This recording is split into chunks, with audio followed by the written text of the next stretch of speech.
We may already have been multinational, we may have had assets all spread around the world, but we were very passive. But how do we deal with talent coming in, talent going out? This is the world that we're living in that requires recognizing that our talent isn't stationary anymore. Your HR function, do you have a single overarching function that you can say literally coordinates all the way up? From our 2012 survey, for our global and multinationals, really only a third of them can say they have a single function. 68% of our global multinationals have now indicated they've moved to a single primary HRMS. It doesn't mean they don't have multiple systems.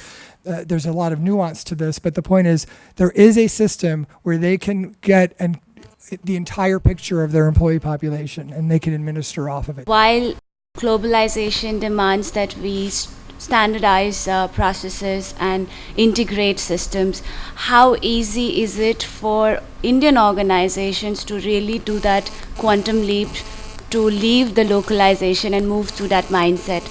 And it's not to say every company wants to be global. Maybe that you never want to do anything more than have a presence in a country and have a sales force. It might suit your business model. So it's very business driven. We didn't really have an answer whether we wanted to be multinational or global. So when we came in and we started pushing and we said, should we structure ourselves on the basis of my past experiences with GE and Coca-Cola? Should we structure ourselves like that? Or looking at the value chain and what are we doing in these other countries? Is your presence genuinely to create your employer positioning of your organization and its value chain and servicing the markets? In terms of this journey, that we make, whether it's a multinational to a global, I think there is a huge people context even in this journey. Whenever you are dealing with a large number of people, irrespective of the tag which you have, the principles of HR and what we are doing is important. Core principle is to link things to business requirements. So we don't have a system that is uniform across across all the offices. So for me, I think that is a challenge. I think the rest of it, while it's working okay in terms of central control and administration of the HR policies, I think the fact that we don't have a common HR system at this point is a huge challenge in managing a lot of this mobility, in managing implementation of some of these policies. I think that becomes an issue. The integration of HR function is always a question mark, and then you have this whole negotiation going on that, okay, maybe I can have a talent management process, maybe our employee value proposition is the same, we can extend it.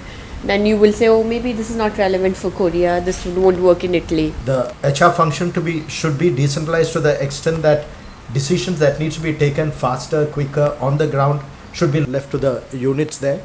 The core value should be distinct, unique, and it should be prevalent across all the countries and geographies that we operate in.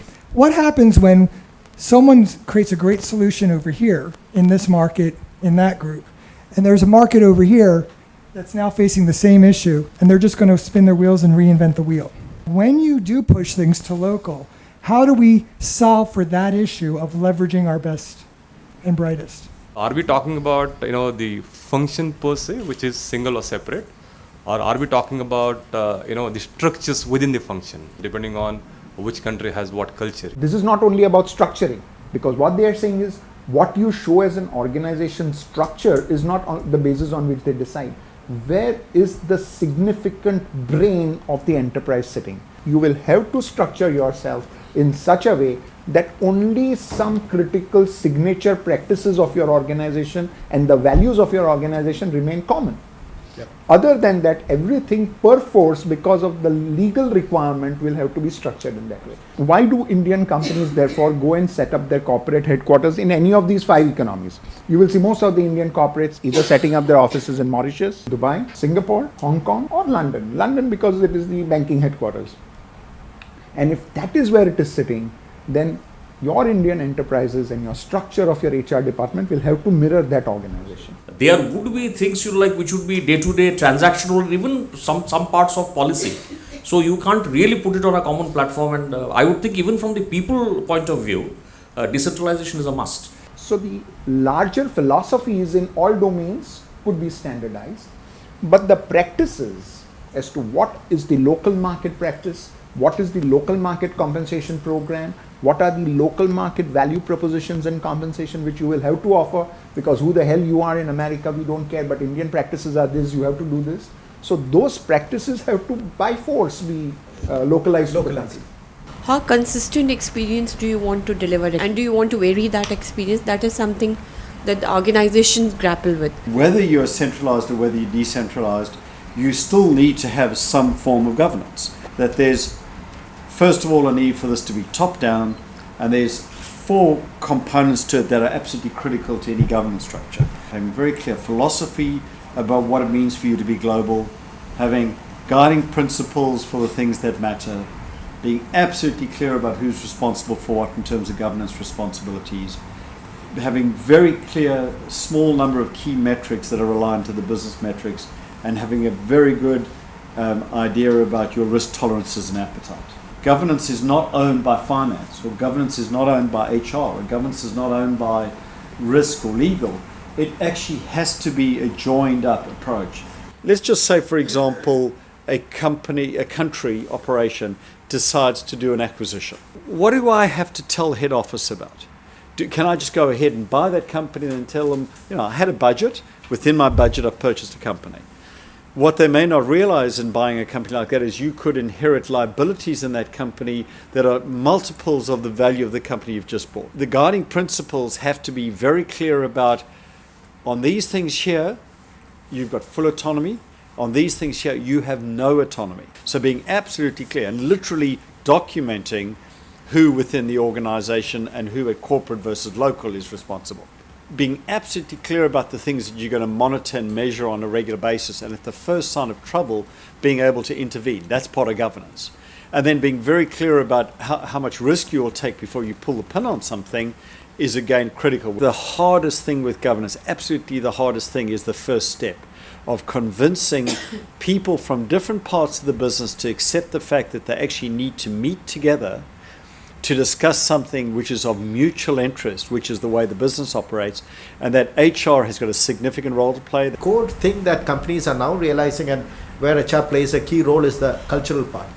Is there a cultural match or a mismatch with the intended company that is being targeted? It also depends on what type of company you are acquiring. The culture of the company, the ownership of the company, the belief in that, you can say the compliance part. Now, I had one company where the compliance was a big issue. In some cases, we walked away from deals simply because we thought the team is not trustworthy. Because HR assesses that they are not trustworthy. I don't think culture is a deal breaker. Culture is important. It's one of the important factors that comes in. We've learned to deal with different cultures by sort of keeping the organization somewhat, independent, and working with a different culture and working with a time frame of integration which is far longer. So you can even work with a 5-7 year time frame for integration so long as the business is doing well. So there is no one size fits all. Every single company that is in one or other way global is at a different stage of development. The most critical area where HR should be involved 100%, and this indicates 88%, is in the post-deal integration planning stage, which doesn't get done post-deal. The title is somewhat misleading. It's planning for post-deal integration, but it should be done early, even before, that should be planned even before you decide to go ahead, because that will unearth any issues that you should be thinking about whether, do we really want to do this deal or not? Is it going to be so culturally different, that we're going to spend our entire life getting the Koreans to talk to the Japanese, to talk to the Indians, is not worth the effort. What does career advancement really mean? What does it really mean to go and source talent? What does it really mean in terms of global mobility? What does it really mean in terms of workforce planning? And one of the things that I'll end with is I think that one of the areas, 2 areas where HR really has to fight strongly for its voice to be heard.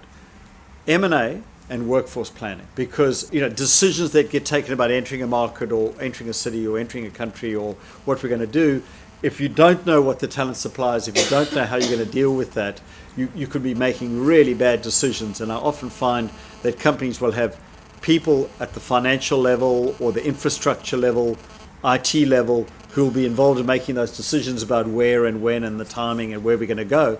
They don't involve HR. There's a lot of publicly available information that would give you guidance as to whether that's a very dumb thing to be doing or a reasonably smart thing to be doing. So those are the 4 things that have come out of all the work that I've been doing, the studies, and I think it's been universal. I don't think those have ever changed. I think some things are becoming more relevant, some things have got better, but I think they've always been there as the 4 areas that from a risk and an opportunity management point of view are still relevant.